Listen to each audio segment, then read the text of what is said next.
श्री स्वामी समर्थ. आपण नेहमी म्हणतो माझं घर, माझी गाडी, माझी मुलं आणि मी केलेली स्वामींची सेवा.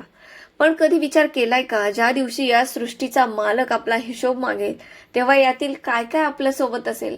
स्वामी समर्थ नेहमी एकच गोष्ट सांगायचे आणि सांगतात, जोपर्यंत तुमच्यातला मी जिवंत आहे तोपर्यंत तुम्हाला तो परमेश्वर भेटणार नाही. आजच्या व्हिडिओमध्ये तुम्हाला हेच सांगणार आहे की स्वामींच्या नजरेतून अहंकार म्हणजे काय आणि तो कसा सोडवावा. स्वामी समर्थांच्या दरबारात अनेक श्रीमंत, सावकार आणि मोठे राजे यायचे.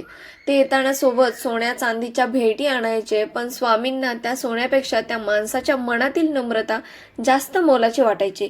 स्वामी म्हणायचे, अरे हे शरीर मातीचं आहे, आज आहे उद्या नाही, मग गर्व कशाचा करतोस?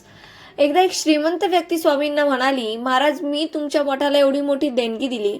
स्वामींनी तात्काळ उत्तर दिले, दिलीस ती तुझ्या सुखासाठी, माझ्यासाठी नाही.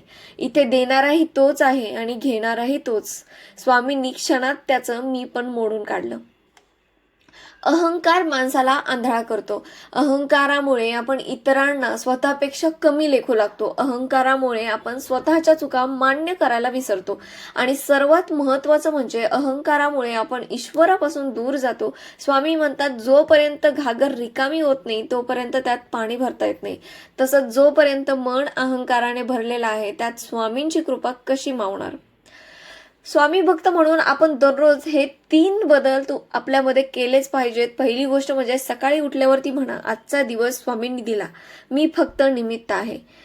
दुसरी गोष्ट म्हणजे तुम्ही एखादे चांगले काम केले, कोणाला मदत केली तर त्याचे श्रेय स्वतःकडे घेऊ नका.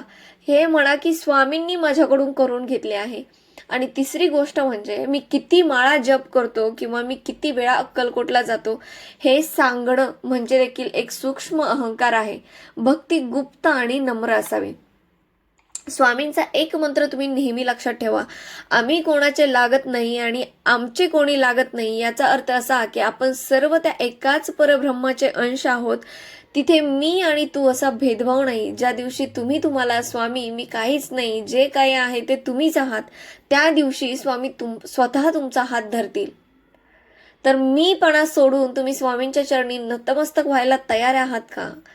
हे मला कमेंट करून नक्की सांगा. आणि श्री स्वामी समर्थ लिहायला विसरू नका. श्री स्वामी समर्थ. श्री गुरुदेव दत्त.